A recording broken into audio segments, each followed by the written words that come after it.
I'm not a system player. I am a system. So this is the third year in a row he's demanded out. You think some team gonna give him a long-term deal? Hell no. I guess James Harden is not done in the NBA because the Clippers trade a package, alright. Yes, Harden is on the Clippers. Another year, another Harden trade request involving either a fat suit, sitting out, or saying the organization ain't it. And he keeps fooling the NBA. The Clippers trade Marcus Morris, Covington, Batum, KJ Martin, 2 first-round picks, 2 second-round picks, and a pick swap for Harden, PJ Tucker, and Filip Petrusev. That trade package is for a star. But in 2023, are we ignoring what we've seen? What we just saw a few months ago? At least Harden and Westbrook are back together.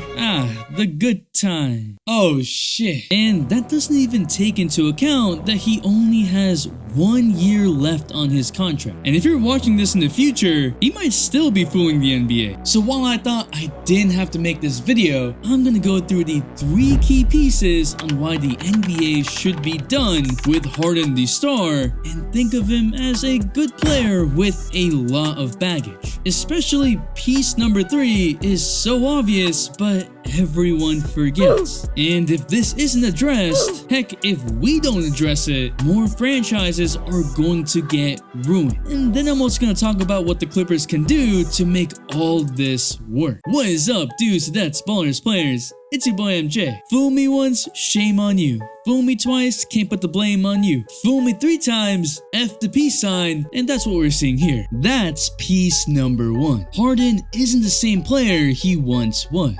Now, every year, I hope I'm wrong. I hope that I see Harden absolutely dominate, perform consistently in the playoffs. It's exciting when Harden is playing well. I'll forget about the meltdown in the 2022 playoffs against the Heat, where he only averaged 18.2 points on 40.5% from the field, 7 assists, and 4.8 turnovers, and couldn't get by anyone because he was hurt with a nagging hamstring, which is an issue we'll see in piece number 2, since he also said he was healthy that season. Healthy James Harden.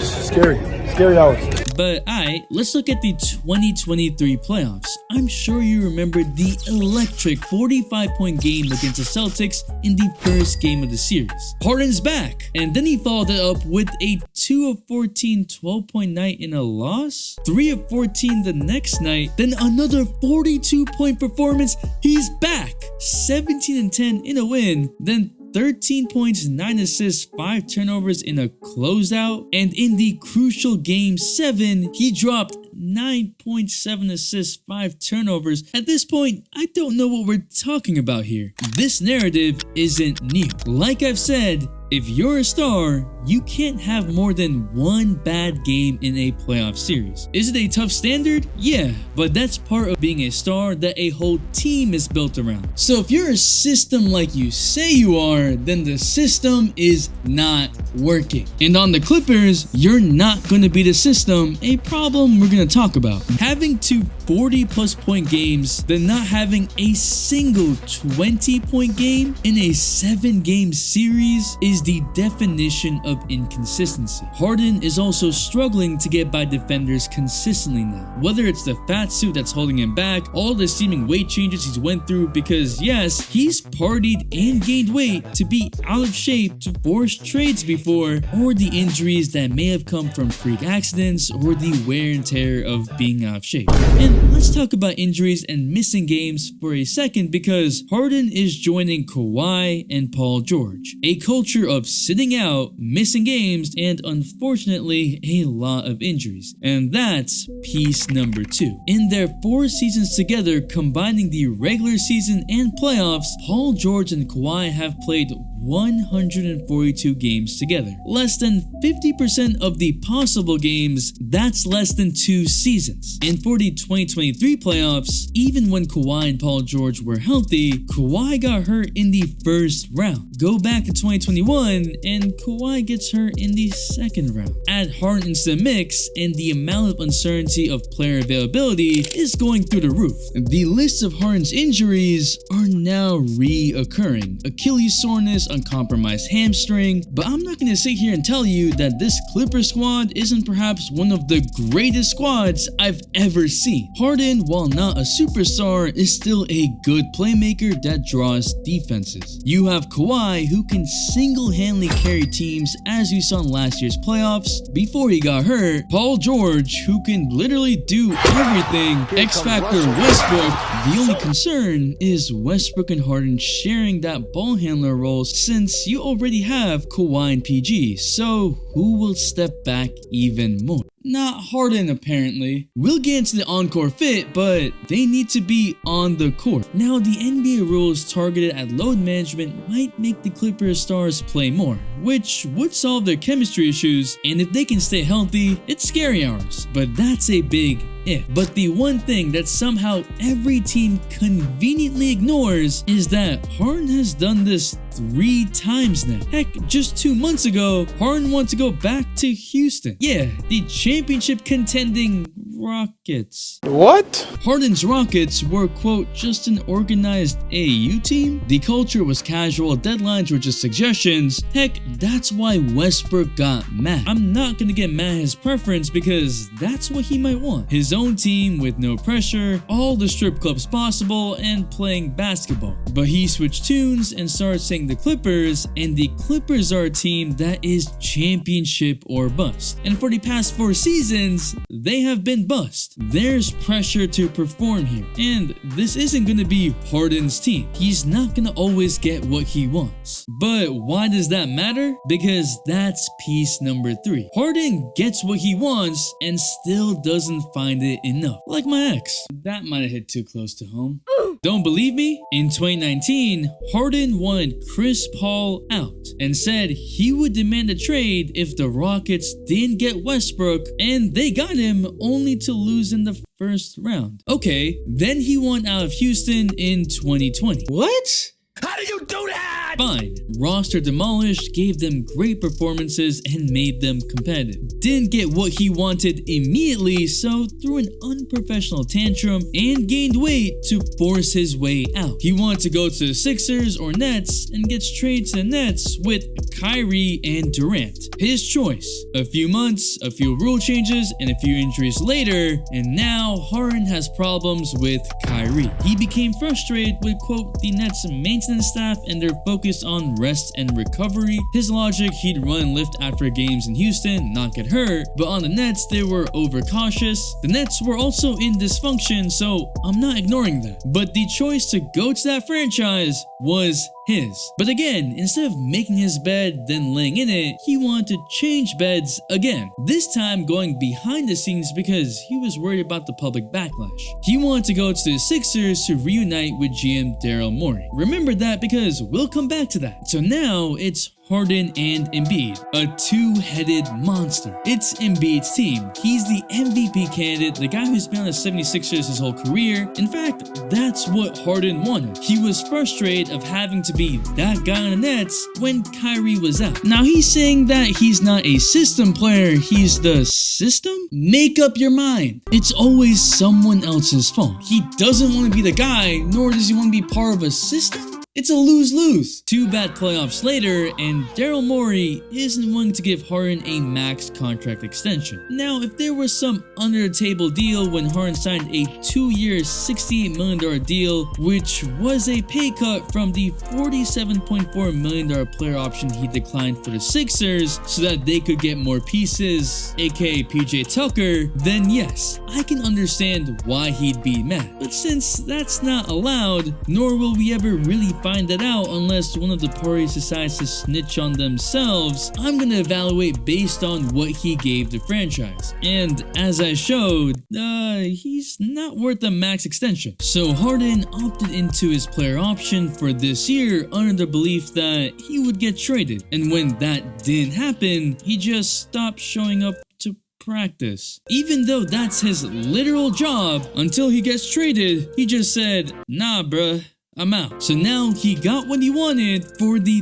third time in a row. He's on the Clippers. But if you look at it, it's a clear pattern. Harden has become unhappy with nearly every situation, but that's not the worst part. It's the damage left on a franchise. The Nets trade their young core of Jared Allen, Karis LeVert, 3 first-round picks, 4 first-round pick swaps, mortgage their future for Harden. The Sixers end up getting rid of Ben Simmons, who also chose to sit out games, Seth Curry, Andre Drummond, and 2 first-round picks. So if we take a look at the net outcome for the Nets, 1 lost first-round pick, 4 lost pick swaps, got Ben Simmons holding cap space, lost a young all-star in Jared Allen, and got all the locker room drama. Come on, man. Nice. Let's look at the Sixers. They got back the 2 first-round picks, a couple second-round picks, but started with a Ben Simmons who also had trade value even after all the drama. The Sixers hopefully can make a trade to pair a star with Embiid and Maxey, but the timeline is uncertain. But what none of these franchises ever get back is